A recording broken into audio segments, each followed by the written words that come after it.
Okay, good afternoon, everyone. My name is Nikki Blomquist, and I would like to welcome you to the final Watershed University webinar of 2019. Our speakers from the State Federal Flood Operations Center will talk about how to prepare your agency for this year's flood season.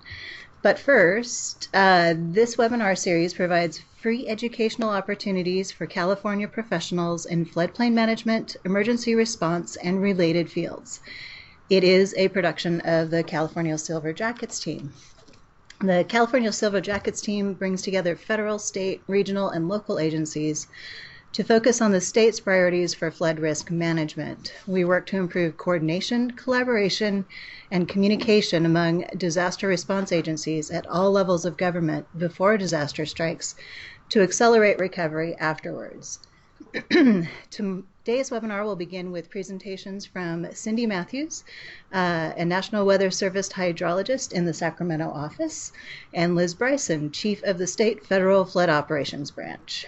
Their presentations will be followed by a question and answer session. If you have a question, please enter it into the chat in Skype. We are recording this webinar and we'll post it on our YouTube channel. Okay, so with this, I am pleased to welcome Cindy Matthews back to Watershed University here, and we are going to get the presentation started so that you guys have something to look at. Okay, and with that, take it away, Cindy. Hello, everyone, and good day. My name is Cindy Matthews, and I'm a hydrologist with the National Weather Service office in Sacramento, California. Today, I'll be talking about the Weather Service role in flooding, and at the end, give you a winter outlook for what our climatologists see coming for this upcoming winter. Wanted to point out, since we are California-centric in most of this, that there are actually 10 Weather Service offices that serves parts of California, which from the flood center way of looking at things makes a lot of offices to communicate with and to be monitoring with, but we do a great job of interfacing together. Across the nation, there are 123 Weather Service offices. So there's a lot of local expertise down to the county and the basin levels for your local weather and impacts that are happening when it comes to flooding.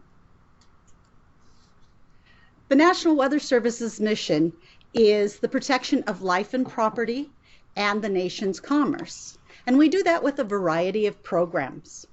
We are continually looking at the climate and forecasting the weather and flooding and providing warning services for our specific area. The Sacramento Weather Service office serves 21 counties or parts of those counties. Today we're going to be talking about the Hydrology Program. For California, our severe weather comes in two categories. It's fire weather and big fires and post-fire activities, and it's hydrology, flooding, snowmelt flooding, water supply, and of course, post-fire activities on the big burns. So for our hydrology program, we've broken it up into basically two categories. There are the official river forecast points portion of the program where we provide forecasts for specific locations out 5 days. And then there is the aerial flood products that we provide information for. That's a more generic area-based, all the streams in this area of the foothills are flooding, things of that sort. That aerial flood product includes flash flooding and debris flows from post-burn scars. Let's look a little bit at each of those.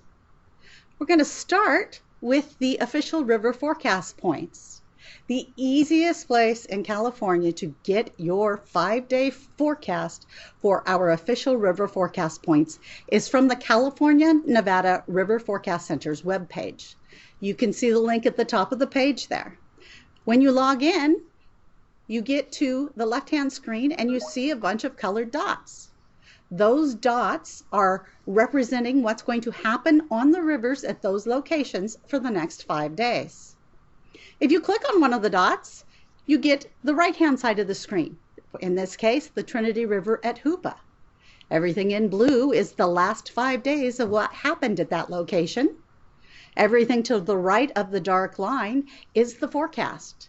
The green is the high confidence official portion of the forecast.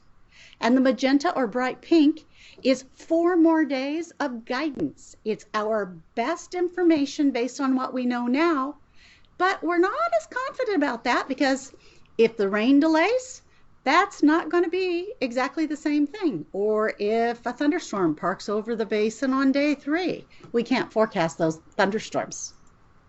Back to the left-hand side of the graphic, you see some of those dots are orange, most of them are green. At a quick glance, when you look at that map of California and Nevada, those colors tell you at those locations how high the river's going to get for the next 5 days. So the orange ones, the orange ones are locations that are going to go above monitor stage in the next 5 days. Any red ones were expected to be above or go above flood stage in the next 5 days. And we've had a few rare occasions where there's been some dark purple on this map where locations were going above danger stage for a leveed section of the river. Let's move into the second portion of the Weather Service's hydrology program, those aerial flood products. So these are those areas that are not addressed by specific points with specific stage forecasts out for 5 days. We address those in a more generic fashion with expected rises and expected flooding and any impacts we can associate it with. It's usually addressing small streams or the rivers above the big reservoirs. And we will use these products to address nuisance flooding, drainage systems that have been overwhelmed, flooded underpasses, roads that are ponding water, things of that sort. Our products for those aerial flood products in that portion of the hydrology program come in basically 3 categories. There's flood advisory. Flood advisory is non-life threatening. If you take reasonable care, this will not be dangerous. It's nuisance flooding, ponding of water, a few road closes, local creeks that are rising, maybe to bank full or just outside the banks. Or it's flooding that can be caused by localized heavy rainfall from a thunderstorm. So it's minor events as long as you take caution in the way you drive through the water or respond to this type heavy rain event. The middle orange portion is flash flooding. Flash flooding is life-threatening. When we issue a flash flood warning product, we want you to take action now. We're forecasting swift rising water moving so fast you can't run away from it. From the heavy rain until the floodwaters arrive at your location can be less than 6 hours, so it's fairly fast happening. In most of California, the desert Southwest, Southern California, there tends to be more of a flash flooding concern in those locations based on the terrain and the heavier amounts of precipitation they can get from thunderstorms. More often than not, flash flooding is in the smaller streams, canyons, the desert, steeper slopes, things of that sort. Or when we get thunderstorms with rain rates greater than ½ inch an hour. Most local drainage systems and city sewer systems can't handle rain routes any more than that. But flash flooding is more than just ponding of water, remember. In a flash flood event, the rain's so heavy, the ground doesn't have time to get saturated first, and it doesn't have to be saturated for water to move in bulk down a stream and become threatening to your life. To the right of the screen is our flooding. Flooding is life-threatening as well, but it's more slow rise. You have time to respond. You have time to get the kids and the pets in the car and drive out of an area that's going to be flooded. Flooding usually takes more than 8 hours from the time of the rain that's causing it until the water arrives and is deep enough to be dangerous. In some areas, it can be days until the water shows up. So you have some time to respond. And it's usually flooding that affects the larger basins or lots of smaller basins where below where they combine into being a larger basin. Flooding, that slow rise flooding, usually takes a situation where the ground is saturated and we start getting runoff that continues to build because the ground cannot absorb anymore. So that's our hydrology program for the National Weather Service. And now it's time for your winter outlook. Excuse me. According to the Climate Prediction Center, which are the scientists within my agency that forecast the long-term outlook, INSO-neutral conditions are favored in the Northern Hemisphere through the fall of 2019 and continuing into the spring of 2020. Your local weather service office forecasts your weather, your temperature, your wind, your rain amounts, your snow amounts out 5 to 7 days, sometimes to 10 days.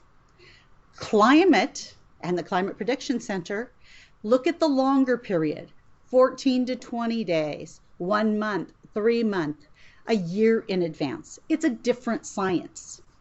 The INSO they're looking at here is basically referring to the Eastern Pacific sea surface temperatures off the coast of Chile. Basically, the sea surface temperatures are currently in a neutral condition. They're not either too warm or too cold, so they're neutral. And they expect those neutral sea surface temperatures to continue into the spring. What you see on the screen right now is an image that shows on the top half El Nino conditions, on the bottom half La Nina conditions. Warm sea surface temperatures on the top, below normal, cooler sea surface temperatures on the bottom. What these INSO conditions and these sea surface temperatures do is set up where our storm track is going to be for the winter. And in California, it is December, January, February, and March that we are most concerned about what the weather is going to be then, where the storm track is going to be then, because that is when we get the bulk of our precipitation for snowpack and water supply. In El Nino conditions, top portion of the slide, you see that the Pacific jet sets up in the mid-latitudes and storms come off of Asia, scream across the Pacific and run into the west coast of the United States, frequently in California. The lower portion of the graphic, the colder water temperatures with La Nina, a blocking high pressure system sets up the east portion of the Pacific, and the storms coming off of Asia run into that blocking high pressure system and get routed up and above and come down over the central part of the United States, or a few will sneak in below that high pressure system. But there's no open path coming right into California. You'll notice I said neutral conditions through this winter, and there is no neutral conditions on this graphic. In neutral years, the jet stream from the northern Pacific and the one at the mid-latitudes of the tropics vary, and nobody has a clear picture of where the storm track's going to be. So you need to be looking to your local weather service office out 5 to 7 days to find out if there's a big storm on the horizon and how it will affect you. We've been measuring those sea surface temperatures and classifying years as El Nino or La Nina or neutral since 1950. On the screen, the graphic I'm showing you is areas of California, where we have looked at the total water year precipitation for those areas of California, and basically in a pie chart shown how many of those years were dry years, wet years, or near normal years. As you can see, historically, in neutral conditions, more often than not, the total precipitation for the year is below normal.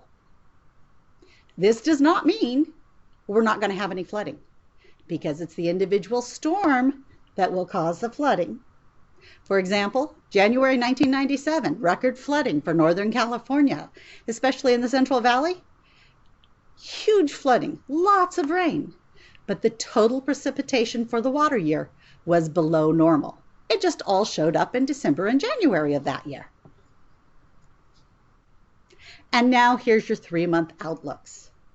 So for the period December, January, and February, the climatologists are looking at temperature and precipitation models and trying to give us a hint where the trends will be for temperature and precipitation. The left-hand side of the screen is temperature. The right graphic is precipitation. What this graphic is showing you is the probabilities of it being above normal temperatures, below normal temperatures, or no clear sign what's going to happen. So you can see for temperature, looks like most of the United States is hinting at being warmer than normal. I cannot tell you how much warmer than normal is going to happen, but odds are temperatures will be above normal. On the right-hand side, precipitation-wise, looks like the beginning of the winter is probably going to be below normal precipitation for California, especially in the north where we get most of our water supply. One more forward, February, March, and April. The temperature graphic on the left doesn't look much different, so it looks like this winter will have above normal temperatures. On the right-hand side for precipitation, the indicators for below normal precipitation have moved to Southern California, so they've got an idea that Southern California will be below normal for precipitation. Northern California, where we want to catch all that water for our irrigation season, there's no coloring happening up there. It's basically saying the models cannot come to a consensus about what's going to happen in Northern California. So it could be above normal, below normal, or right near normal. We don't have any clear indicators for Northern California, February, March, and April. So a few reminders. Those seasonal outlooks do not capture how wet or how dry it will be or how warm or how cold. We need to be looking at the individual storms as they come in, out 5, 7, or 10 days, and to your local weather service office for how those storms will be impacting you. So you can use that for lead time to be prepared for possible flooding. Typically, California sees 5 to 7 atmospheric rivers a year that bring the majority of our precipitation. Again, these are short-term things. Look to your local weather service to see if that atmospheric river full of precipitation is going to hit in your area. That is not going to be caught in those seasonal outlooks I just showed you. So, neutral year, most neutral years, the whole water year precipitation has been below normal. But we're lucky this year. Our reservoirs have started in a great shape after the last several wet years. So we're in good shape going into the winter. Plenty of space for flood control volumes of water to come in, so we don't have to release as much downstream, but still a good starting point for catching water for water supply. So, and as always, one individual storm can cause your flooding, no matter what the forecast is. Excellent. Nikki? Thank you so much. So we are going to bring Liz Bryson to the microphone to talk about the role of the State and Federal Flood Operations Center. Right. Thank you, Nikki. Again, this is Liz Bryson, Chief of the Department of Water Resources Flood Operations Branch. And I'm just going to give you a quick overview of the Department of Water Resources role and the Flood Operations Center's role during a flood emergency, and also describe some of the resources and assistance we can provide during flooding. So as you can see on the screen, this graphic is from 2019, and it shows that flooding is a concern across the entire state. There's approximately 8 million people and $880 billion worth of infrastructure at risk to flooding. There are some areas that have more at risk than others, but you can see it is a statewide concern. And because it is such a statewide concern, the Division of Flood Management has developed their mission to protect loss or to prevent loss of life and reduce property damage caused by floods, and also to assist in recovery efforts following any natural disaster. So the Department of Water Resources is the lead state agency when it comes to responding to flooding. Similar to how CAL FIRE is the lead state agency in responding to wildland fires, DWR has its own authority to provide assistance and to respond to flooding statewide. And in that response, we have some priorities to protect life, property, and infrastructure, of course, also the environment, and water quality and water supply. And our authority, three main sources of that are the California Emergency Services Act, the State Emergency Plan, and the California Water Code. So when the Department of Water Resources responds to a flood emergency, we follow the standardized emergency management system, and that's required of all emergency response agencies at all levels of government in California. And it sets up an incident command structure that is uniform across the board, and it provides for common nomenclature, common understanding of procedures, etc. And emergencies start at that local level, and this standardized emergency management system allows for local agencies, if they are overwhelmed by an emergency, they can move up to the county level for assistance. If the county can't respond or is overwhelmed, they can move up to the state level. And if the state is unable to respond, then they can go to the federal level to request assistance. And that is the general design structure of that standardized emergency management system. So the Flood Operations Center, its role in all of this is it's the physical location to coordinate DWR's response to flooding across the state. And we do have two locations, two flood operations centers, one in Sacramento and another in Eureka along the north coast. And these flood operations centers are both co-located with our partners at the National Weather Service. And that is intentional and has been co-located for decades. And that's because we have a similar goal and mission, and to provide one voice, one mission in our work, we're co-located to improve our relationships with each other and to understand what the other does and provides, and that way we are not sending out conflicting or confusing messages to our stakeholders. So at the Flood Operations Center, some things that we do provide. We provide situational awareness when we are activated and year-round. The Flood Operations Center becomes a hub of information where it gathers, analyzes, and disseminates information. We also provide technical and direct assistance. Technical assistance being the intangible items, the specialists that will go out and assess a situation with a local agency or a county. Also, we can provide some hydraulic modeling or some inundation mapping of a particular area that maybe a county or a city or a reclamation district is concerned about. That direct assistance, think of tangible items, sandbags, plastic sheeting, rock, that type of thing, to actually conduct a physical flood fight in an area. Another key service that the Flood Operations Center provides is that the Department of Water Resources is the only state agency that can request federal assistance under Public Law 8499 with the U.S. Army Corps of Engineers. And we do have a written memorandum of understanding that defines this process and when that assistance can be requested. And again, the Department of Water Resources is the only state agency that can request this. Some key things that the Flood Operations Center does not do. We don't declare emergencies or order evacuations.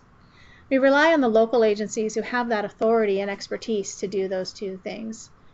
We can provide them with the technical information they need to make that decision, but we don't actually declare emergencies or order those evacuations. And another thing that the Flood Operations Center does not do, we don't permanently repair levees. Those direct assistance techniques that I talked about just a moment ago, the sandbags, the flood fighting, the rock that could be applied to a levee to prevent erosion, those aren't meant to be permanent. Those are meant to be band-aids, if you will, to get you through the emergency until a permanent repair can be constructed and designed. So some examples of situations that the Flood Operations Center can assist with. Of course, high water and flooding, but also if there are large or intense storms that are expected to bring widespread flooding. across the state. We can be proactive in that. Also earthquakes, particularly in the Delta region. An earthquake could lead to flooding in the event of a levee failure. Tsunamis, also as a result of an earthquake, particularly along the north coast, that can cause extensive flooding in that area. And also we respond to dam incidents. And our focus in that scenario is the downstream impacts that could cause flooding outside of the footprint of a dam facility. So some of the situational awareness items that I talked about before, we provide information on river stages and forecasts, weather forecasts, precipitation data, what the reservoirs are doing, how they're operating, what the levels are, what releases they're going to be making into the downstream rivers. We can also provide information on historical data and snowfall information. And one of the key things that the Flood Operations Center also provides is high water notifications based on those river forecasts that Cindy mentioned earlier from the California-Nevada River Forecast Center. And those notifications go out to our local maintaining agency and county partners as part of our notification system. Some online resources that I'd like to bring your attention to, and ones that we use heavily. One Cindy talked about already, the California-Nevada River Forecast Center. And we're an end user of that web page. It's very informative, and it also triggers actions that the Flood Operations Center will take during times of high water. And as you can see from the image here, there are quite a few orange, red, and even purple dots on that screen, and that can give you a good idea of when the Flood Operations Center might activate. And going clockwise, the next web page that I wanted to highlight is the California Data Exchange Center. This is more of a query type website. It's not a graphic user interface like the California-Nevada River Forecast Center, but it has a wealth of information and historical data that relates to precipitation, river forecasts, stages, reservoirs and reservoir levels, snowfall, and stream gauges. And the last website I'd like to highlight is our Flood Emergency Response Information Exchange, or FERIX website. And a key thing that we use on this page is the levee vulnerabilities. It is a graphic user interface type website, and as you can see there, it's focused on the Central Valley, and there are some yellow and red dots there. And each of those dots indicate a known levee vulnerability. And we can click on each of those dots, and it will bring up historical reports, inspection information, and the type of concern that's at that location, and if there are any measures that have been taken to address that concern. And this information is derived from local maintaining agency reports, annual inspections, as well as periodic inspections from the Army Corps of Engineers. And all of these pages are available to the public. I'd like to also talk about our flood fight materials that we have all across the state. As you can see by the map on the left-hand side, we have flood fight materials as far north as Eureka and as far south as Los Alamitos and Pomona in Southern California. And these materials are stored in a variety of warehouses as well as containers, shipping containers. And the image is on the screen. You can see a picture of our warehouse there at the top, largely containing sandbags, plastic sheeting, stakes, twine, buttons. We also have at these warehouse locations muscle wall, which is the second picture going clockwise. Muscle wall is essentially a plastic K-rail, if you will. It's hollow, about 2 feet high, 6 feet long. And these are a great way to quickly raise the height of a levee, to quickly fill in a low-lying area, or you can also channelize any small debris or mud flows that are anticipated in especially a burn scar area. And these muscle wall segments, you place them together and fill them with water, and so they become a very solid foundation. The next image, moving clockwise, is one of our flood fight material containers, what we like to call a flood fight in a box. And it contains enough flood fight materials such as sandbags, plastic sheeting, those stakes and wooden stakes and plastic twine to conduct 1 mile of wave wash protection. And the last picture going clockwise, that's an example of that raincoat or wave wash protection. So that is intended to protect the integrity of a levee, especially one that has become saturated and is unstable. The last thing I'd like to highlight are our annual preseason flood coordination meetings.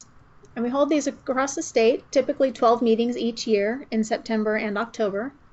And the purpose of these is to share updates with our local, state, and county partners, review those roles and responsibilities, and also to build those relationships that we have so we know who we're speaking to in the event of an emergency. Our ultimate goal is to have each county host and lead their own meeting, and that way they can tailor it to their needs and their uniqueness of their county. And this year we had 3 counties that led their own preseason flood meetings: Orange, San Diego, and Sacramento counties. That's all I have. There are some resources there on the page, and this information can be shared with you as well. Excellent. Thank you so much, Liz. Thank you, Cindy.